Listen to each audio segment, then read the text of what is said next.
So hello friends, welcome to my YouTube channel Maurya study zone में आपका स्वागत है। हमने संधि चैप्टर हम लोग पढ़ रहे हैं, ठीक है। तो संधि चैप्टर में हम लोगों ने संधि के बारे में जाना, ठीक है। संधि के कितने प्रकार होते हैं उसके बारे में जाना, ठीक है। स्वर संधि के 5 प्रकार होते हैं हमने पढ़ा, ठीक है। 5 प्रकार होते हैं हम लोगों ने पढ़ लिया। तो मैंने फर्स्ट दिन ही बताया था संधि 3 प्रकार के होते हैं, स्वर संधि, व्यंजन संधि और विसर्ग संधि, ठीक है। तो हमने बताया था स्वर संधि के 5 भेद होते हैं, हमने पांचों भेद पढ़ लिया, ठीक है। अब हम लोग आज व्यंजन संधि के बारे में पढ़ते हैं और समझते हैं। उम्मीद करता हूं अच्छा लगेगा आपको भी और हमें भी पढ़ाने में अच्छा लगेगा, ठीक है।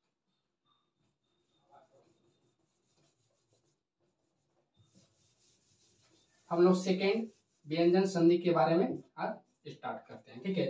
तो व्यंजन, सबसे बड़ी बात व्यंजन, व्यंजन क्या होते हैं, ठीक है। ये आपका दूसरा तीसरा क्लास का बच्चा भी बताएगा व्यंजन क्या होता है। व्यंजन का मतलब क्या, व्यंजन वन के मतलब क्या, यही होता है आपका व्यंजन वन का, खा डॉट डॉट डॉट, प फा डॉट डॉट डॉट, टा था डॉट डॉट डॉट, आपका यही व्यंजन वन होता है, ठीक है। और स्वर क्या होता है, अ आ ई हर्षई, ठीक है। तो हमने एक बात क्या देखा, स्वर संधि, स्वर संधि में हमने क्या पढ़ा, स्वर वर्णों के मेल के कारण जो उत्पन्न विकार हो रहा था उसी को हम लोग क्या बोल रहे थे, स्वर संधि, ठीक है। यही बोल रहे थे, स्वर वर्णों का मेल के कारण। बोले कैसे सर, तो मैंने कहा पढ़ा चुका है कैसे। अगर हमने उसमें क्या देख रहे थे हम लोग, अगर हिम प्लस आलय, ठीक है, हिम प्लस आलय मैंने लिया, तो ये जो म में जो मेरा अनुस्वर है अ है, ठीक है, और इसमें क्या है आ है, ठीक है। तो यही मिलके क्या बना था आ।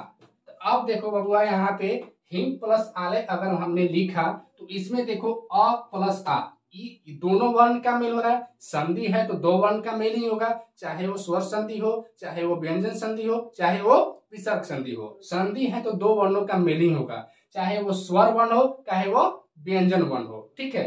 तो स्वर संधि में हमने देखा क्या, दो स्वर वर्ण मिल रहे थे आपस में, लेकिन व्यंजन संधि थोड़ा हटके है। व्यंजन संधि क्या है, स्वर वर्ण और व्यंजन वर्ण के मेल के कारण, मैं नोट पे लिखकर बताता हूं, स्वर वर्ण और व्यंजन वर्ण के कारण जो व्यंजन वर्ण में परिवर्तन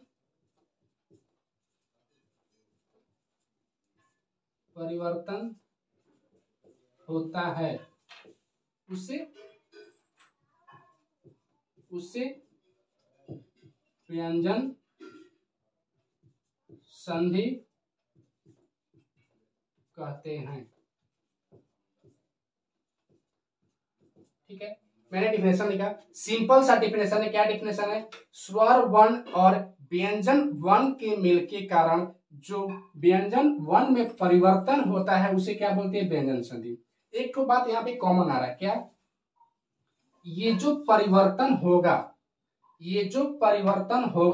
मिलेगा तो दोनों वर्ण, स्वर वर्ण और व्यंजन वर्ण भी, लेकिन परिवर्तन किसमें होगा, व्यंजन वर्ण में, ठीक है। तो ये जो व्यंजन वर्ण में परिवर्तन होगा उसी को हम लोग क्या कहेंगे, व्यंजन संधि कहेंगे, ठीक है।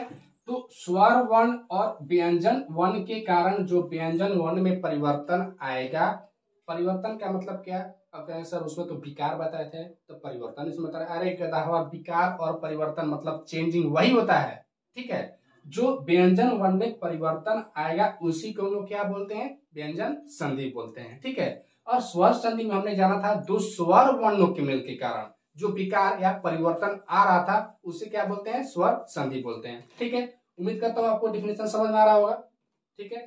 तो देखो व्यंजन संधि में मूल रूप से हमें दो रूल पढ़ने हैं, दो रूल पढ़ना है, ठीक है। अगर आप लोग दो रूल्स ये पढ़ लेते हैं तो व्यंजन संधि से एक भी क्वेश्चन आपका नहीं छूटेगा, मैं आपको विश्वास दिलाता हूं, ठीक है। अब बोला सर रूल्स क्या है, तो रूल्स ठीक है। रूल्स मतलब आपको कैसे बनाना है व्यंजन संधि, कैसे क्या होगा व्यंजन संधि में, आपको यही पढ़ना है इसमें, तो रूल्स के अंतर्गत। ठीक है, तो हम लोग फर्स्ट रूल्स स्टार्ट करते हैं। फर्स्ट रूल्स देखते हैं हम लोग। ठीक है, तो इसमें दो रूल्स पढ़ने हैं। आपका फर्स्ट रूल क्या कहता है? फर्स्ट रूल, ठीक है, तो इसमें आपका फर्स्ट रूल क्या कहता है? सिंपल सा है। फर्स्ट रूल आपका प्रथम वर्ण का परिवर्तन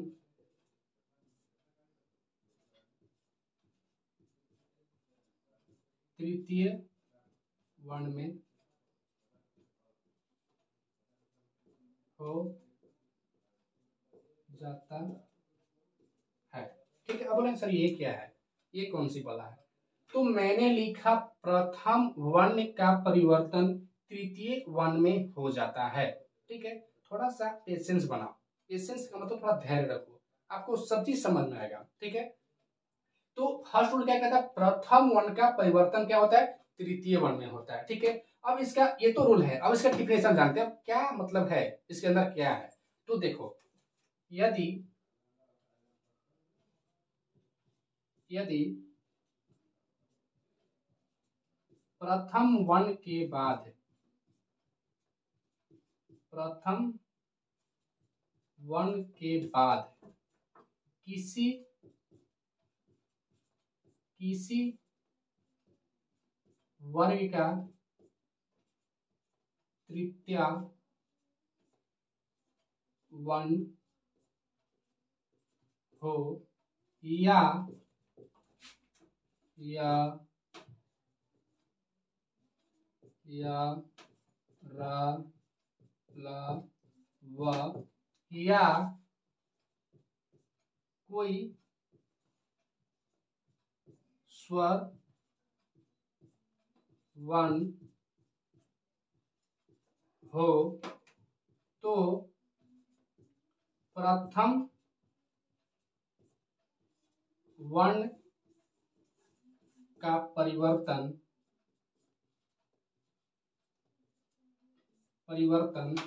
उसी वर्ग में उसी वर्ग का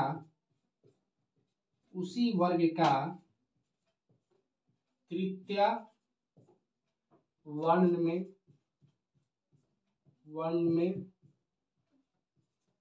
हो जाता है। ठीक है, अब इसको समझते हैं, डिफिनेशन समझते हैं। क्या बोल रहे हैं? यदि प्रथम वर्ण के बाद, ठीक है, प्रथम वर्ण के बाद किसी वर्ग का तृतीय वर्ण हो। अब सबसे बड़ा प्रॉब्लम आप लोग को वर्ग, सर ये क्या बोला है, वर्ग क्या होता है? अरे बबुआ, वर्ग का मतलब जैसे क ख क घ अंग, ठीक है, तो इसी को वर्ग बोलते हैं। क्या? क वर्ग। अब च छ ज लिखेंगे, च छ, इसको क्या बोलेंगे? च वर्ग। ट ठ ठ ट वर्ग, प फ ब प वर्ग। यही आपका वर्ग होता है। ठीक है, उम्मीद करता हूँ समझ में आया होगा। तो प्रथम वर्ण के बाद किसी वर्ग का तृतीय वर्ण हो, ठीक है, किसी वर्ग का, चाहे वो क वर्ग का हो, चाहे प वर्ग का हो, चाहे किसी वर्ग का हो, या य र ल व रहे, या कोई स्वर वर्ण रहे। स्वर वर्ण मतलब क्या? अ आ ई कुछ भी रहे, तो प्रथम वर्ण का परिवर्तन उसी वर्ग का तृतीय वर्ण में हो जाता है। ठीक है, तो क्या होता है? प्रथम वर्ण का जो परिवर्तन होगा उसी वर्ग में, जिस वर्ग का प्रथम वर्ण रहेगा, तृतीय वर्ण में हो जाता है। ठीक है, एक एग्जांपल देखते हैं, तब आपको और अच्छा समझ में आएगा। जैसे मैंने दीप प्लस गजा, मैंने ये एग्जांपल लिया। ठीक है, मैंने क्या लिया? एग्जांपल लिया। तो हम लोग देखते हैं, यही देखेंगे प्रथम शब्द में वर्ण कौन सा है। तो मेरा देखो क क्या है? प्रथम वर्ण है प्रथम वर्ण है, का व्यंजन वर्ण है ना। ठीक है, और इसमें क्या देख रहे हैं? इसमें क्या है देखो, तो हमने डिफिनेशन में क्या देखा? यदि प्रथम वर्ण के बाद, तो मेरा प्रथम वर्ण इसमें क्या है बाबा? क है। मेरा प्रथम वर्ण क्या है? क है। ठीक है। तो प्रथम वर्ण के बाद किसी वर्ग का तृतीय वर्ण हो, किसी वर्ग का, तो मैंने बताया वर्ग का मतलब क वर्ग, च वर्ग, त वर्ग, प वर्ग, ठीक है। तो यहाँ पे एक बात देखो, ये जो प्रथम वर्ण के बाद किसी वर्ग का तृतीय वर्ण हो, ये जो मेरा इसके बाद वर्ण ग है, देखो तो ये क ख ग, क वर्ग का तृतीय वर्ण है क्या? है। क वर्ग का तृतीय वर्ण है ना ग? है, बोलेगो यस सर है, ठीक है।